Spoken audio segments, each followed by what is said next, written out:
জামাত ইসলামী ও ইসলামী ছাত্র শিবিরের কয়েকজন নেতা তাদের কর্মীদের তোপের মুখে পড়েছে এবং কর্মীরা ওই নেতাদের অনেককে গালাগালি করছে।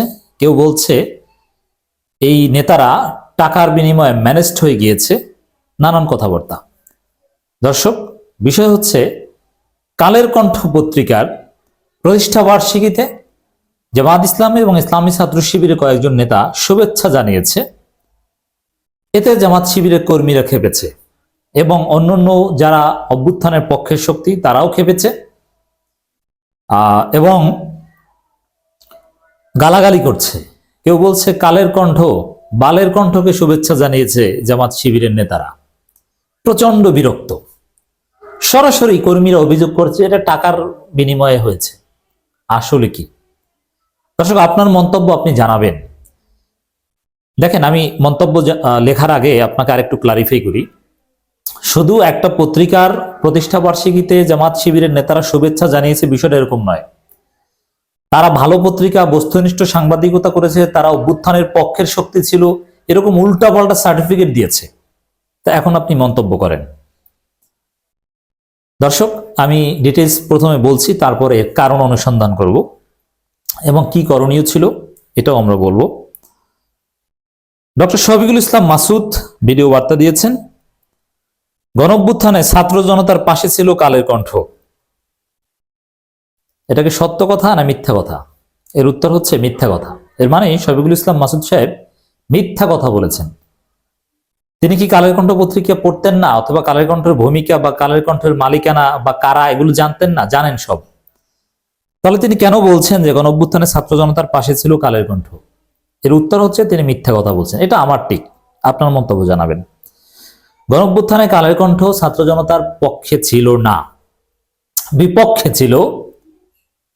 কিছু প্রমাণ দেখব, বিশেষ করে গণঅভ্যুত্থান চলাকালীন বা গণবিপ্লব জুলাই অগাস্টের পত্রিকার কাটিং গুলো যাদের আছে। তবে এখন আপনি অনলাইনে পাবেন না, কারণ আওয়ামী লীগের দালালি বা শিক্ষার্থীদের বিরুদ্ধে যেসব রিপোর্ট ছিল এগুলো তাদের আর্কাইভ থেকে মুছে ফেলেছে, ডিলিট করেছে কালের কণ্ঠ। এগুলো এখন পাওয়া যায় না, নট ফাউন্ড। কিন্তু যাদের কাছে হার্ড কপি আছে বা ঢাকা বিশ্ববিদ্যালয়ের সেন্ট্রাল লাইব্রেরিতে হার্ড কপিগুলো আছে, একটু খুঁজে দেখবেন যে তারা সুস্পষ্টভাবে গণঅভ্যুত্থানের বিরুদ্ধে ছিল এবং আওয়ামী লীগের পক্ষে ছিল। তো শফিকুল ইসলাম মাসুদ যেটা বলেছেন একেবারে মিথ্যা কথা বলেছেন। অসত্য, ভুল এটা না, এখানে ভদ্র শব্দ প্রয়োগ করার কোনো সুযোগ নেই, মিথ্যা বলেছেন। শিবিরের নতুন সেক্রেটারি সাদ্দাম সাহেব বলেছেন, নুরুল ইসলাম সাদ্দাম, জুলাই অভ্যুত্থানে ছাত্র জনতার পাশে ছিল কালের কণ্ঠ। সেম কথা। এখন কি এটা জামাত শিবিরের সাংগঠনিক সিদ্ধান্তে তারা মুখস্থ বলেছে?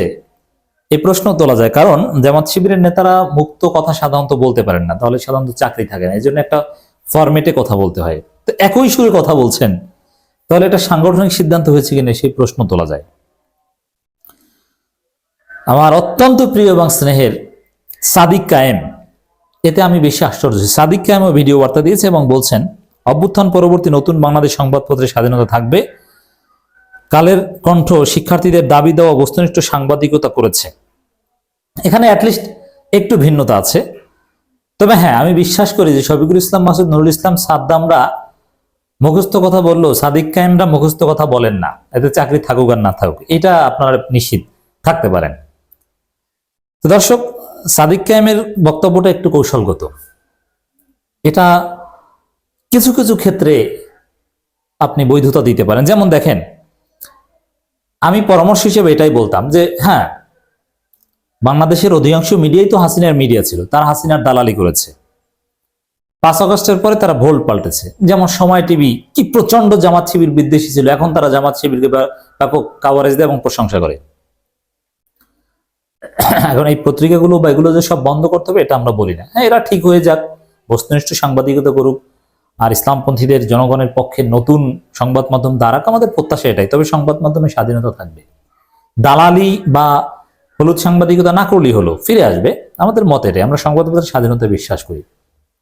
এই জন্য 5 আগস্টের পরে যদি কোনো পত্রিকা কোনো বিশিষ্ট ব্যক্তির কাছে আসে যে প্রতিষ্ঠা বার্ষিকীতে শুভেচ্ছা জানান, তাদের অতীত যদি হাসিনার দালালি বা ফেসিবাদের পক্ষে হয়ে থাকে, তাহলে বলবে যে আশা করি তারা এখন থেকে ভালো হয়ে যাবে, অতীতের ভুল থেকে শিক্ষা নেবে। এই টাইপের কথাবার্তা বলে নসিহত করা যেতে পারে। সংবাদপত্র বন্ধের পক্ষে আমরা নই, হ্যাঁ, অতি দালালি করলে বা অতিমাত্রায় দেশ বিরোধী হলে সেটা বন্ধ করা যায়, এবং বেশ কিছু সংবাদপত্র এবং বেশ কয়েকজন সাংবাদিকের অ্যাক্রিডিটেশন কার্ড কিন্তু সরকার বাতিল করেছে, সেটা ঠিক আছে।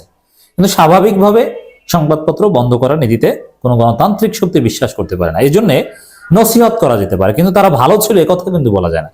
তবে হ্যাঁ, প্রতিষ্ঠা বার্ষিকীতে তো আর তাদের খারাপ দিক তুলে ধরলে আপনি বাণী দিলে সেই বাণী তো আর তারা প্রচার করবে না। তো দর্শক, সাদিক কায়েমের বক্তব্যটা কিছুটা কৌশলগত। আমি বলছি না যে তার বক্তব্য ঠিক আছে, সাপোর্টের কিছুটা কৌশলগত, কারণ অভ্যুত্থান পরবর্তী নতুন বাংলাদেশ সংবাদপত্রের স্বাধীনতা থাকবে, এটা তো কমন কথা। আর কালের কণ্ঠ শিক্ষার্থীদের দাবি দেওয়া বস্তুনিষ্ঠ সাংবাদিকতা করেছে, এটা দেখেন অ্যাটলিস্ট অভ্যুত্থানের পাশে ছিল এরকম মিথ্যা কথা বলেনি। তবে হ্যাঁ, শিক্ষার্থীদের কিছু দাবি দেওয়া তারা লিখেছে, এটা ঠিক। আবার কিছু কিছু ক্ষেত্রে বস্তুনিষ্ঠ সাংবাদিকতা করেছে তারা।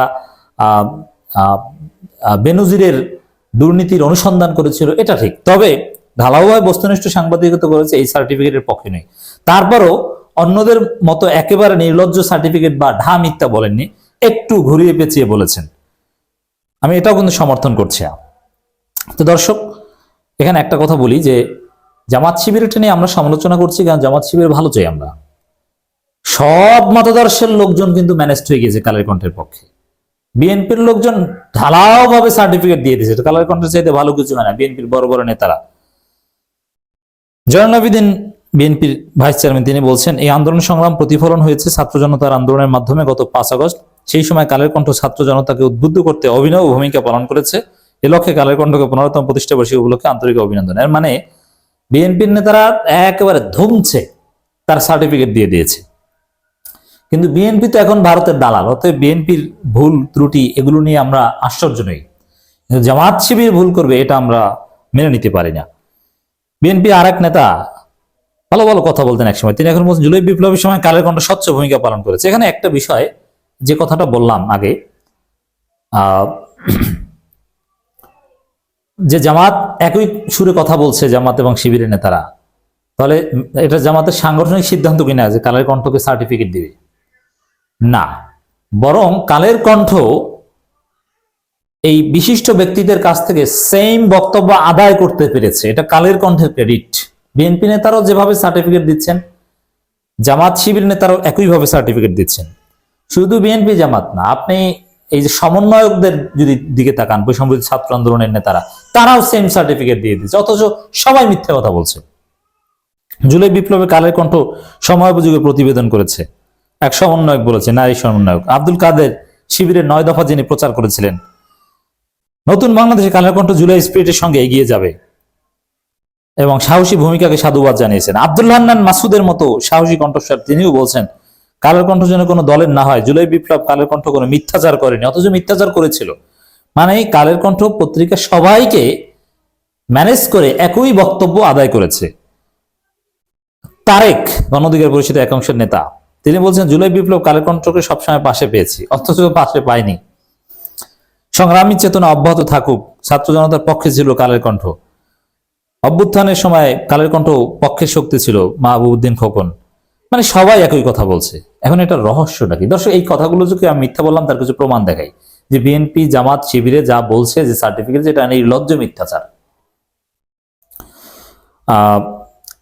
মিথ্যাচার যে করেছে এর বড় প্রমাণ হচ্ছে কালের কণ্ঠ আর্কাইভ থেকে অনেক কিছু সরিয়ে নিয়েছে, তবে হার্ড কপি আছে। একটা রিপোর্ট ভাইরাল হয়েছে, শফিক রেহমানের মুগ্ধতা নিয়েও অনেকে সমালোচনা করছেন। আমরা সবাইকে এক কাতারেই ফেলতে চাই। শিবির ছাত্রদলের বিরুদ্ধে স্ট্যাটাস দেওয়ার পরদিনই শিক্ষার্থী হত্যা, এই যে মুগ্ধর হত্যা নিয়ে এইভাবে টুইস্ট করেছে, অথচ মুগ্ধকে আওয়ামী হাসিনার পুলিশ হত্যা করেছে। অথচ শিবির ছাত্রদলের বিরুদ্ধে স্ট্যাটাস দেওয়ার পরদিন নাকি তাকে হত্যা করেছে। এর মানে কি শিবির ছাত্রদল তাকে হত্যা করেছে? বুঝতে পারছেন কালের কণ্ঠের ভূমিকা? দর্শক, অনেক কিছুতেই সার্চ দিলে পাওয়া যায় না, মানে ওরা ডিলিট করে ফেলেছে। এই যে অগাস্টে যখন জামাত শিবির নিষিদ্ধ হলো, তখন লিখছে সন্ত্রাসের দায়ে জামাত শিবির নিষিদ্ধ, এবং বিশিষ্ট ব্যক্তিদের সাক্ষাৎকার নিয়েছে জামাত শিবির নিষিদ্ধ, এটা ঠিক আছে, এটাকে বৈধতা দিয়েছে কালের কণ্ঠ। আর আজকে জামাত শিবির বলছে যে পক্ষে শক্তি ছিল, মানে হ্যাঁ, জামাত শিবির নেতারা। সরকারের পাশে থাকার অঙ্গীকার ব্যবসায়ীদের এবং কালের কণ্ঠ যে গ্রুপের, যে কোম্পানির, বসুন্ধরা, তারা কিন্তু তাদের কথাই বলছে। তারা কি নির্লজ্জ দালালি করেছে এটা সবাই জানে। তো দর্শক, এভাবে স্পষ্টতই আদর্শিকভাবে এডিটোরিয়াল পলিসি নিয়ে কালের কণ্ঠ পত্রিকা অভ্যুত্থানের বিরুদ্ধে অবস্থান নিয়েছিল, বিপ্লবের বিরুদ্ধে অবস্থান নিয়েছিল, হাসিনা আওয়ামী লীগের পা চেটেছে। এখন তারা সবাই, বিএনপি জামাতের নেতারা সবাই সার্টিফিকেট দিয়ে দিচ্ছে এরা ভালো ছিল। আশ্চর্য না? আপনার মন্তব্য জানাবেন। দর্শক, এ নেপথ্যে কি কারণ হতে পারে? দেখেন, একটা কথা মনে রাখবেন যে টাকা এবং ডিপ স্টেট এই দুইটার গুরুত্ব অনেক। টাকা কথা বলে, টাকার উপরে কিছু নেই। অতএব টাকা একটা ফ্যাক্টর এখানে, এটা আমি অস্বীকার করব না। টাকার মাধ্যমে অনেকে অনেক কথা বলে, এতে কাউকে বিশেষ হুজুর মর্যাদা আমি দিতে পারি না। আপনারা অন্ধভাবে অনেকে বিশ্বাস করতে পারেন, তবে টাকা এখানে ফ্যাক্ট। এই রিপোর্টগুলো জামাত শিবির থেকে শুরু করে বিএনপি, বৈষম্য ছাত্র সবার মতামত বা সবার সার্টিফিকেট আনা, এখানে টাকা একটা ফ্যাক্টরস। দুই, জামাত শিবিরের লোকজন এখন পর্যন্ত বাংলাদেশের যে কারো চাইতে ভালো, যে কোনো দলের চাইতে। তাদের মধ্যে সততা বেশি। তাদেরকে যদি টাকা দিয়ে কেনা সম্ভব না হয়, এখানে জামাত শিবিরের একটা সরল মনা এডিটোরিয়াল পলিসি আছে যে তাদের বিরুদ্ধে যতই প্রপাগান্ডা চালাক, তারা মিডিয়ার স্বাধীনতায় বিশ্বাস করে। এমনিতেই জামাত শিবিরকে অগণতান্ত্রিক, উগ্রবাদী, মিডিয়ার স্বাধীনতায় বিশ্বাস করে না, নানান ট্যাগ দেওয়া হয়। এই জন্য জামাত শিবির মিডিয়ার স্বাধীনতার ক্ষেত্রে যথেষ্ট সহনশীল। প্রথম আলো, ডেইলি স্টার জামাত শিবিরকে তো দাওয়াতই দেয় না, তাদের একটা স্ট্যান্ডার্ড আছে। আর কালের কণ্ঠ দাওয়াত দিয়ে কিনে নিতে পেরেছে, ম্যানেজ করতে পেরেছে। তো দর্শক, এখানে জামাত শিবিরের নেতারা যদি টাকা খেয়ে নাও থাকে, আমি জানি না, আল্লাহ ভালো জানে, আমার কাছে যেহেতু প্রমাণ নেই। আবার আমি বলবো না যে তারা টাকা খায় না, একথা বলার মতো লোক অ্যাটলিস্ট আমি নই, বা এত বোকা আমাকে মনে করবেন না। সেটা যদি নাও হয়ে থাকে টাকা পয়সার লেনদেন, জামাত শিবিরের যে সরল মনা এডিটোরিয়াল যে নীতিমালা, যে সংবাদপত্রের বিরুদ্ধে ওইভাবে দাঁড়ায় না, কারণ সংবাদপত্রের নির্যাতনের শিকার জামাত শিবির, প্রপাগান্ডার শিকার। এ কারণে তারা সংবাদপত্রগুলোর ক্ষেত্রে সবসময় সফট আচরণ করে। সেই নীতিমালা থেকে এ ধরনের সার্টিফিকেট হয়ে থাকতে পারে। তবে সার্টিফিকেট না দিয়ে জাস্ট তাদের জন্য শুভকামনা বা জনগণের পক্ষে থাকবে এরকম কথা বলা যায়, সাদিক কায়েমের মতো একটু ঘুরিয়ে বললে ভালো হতো।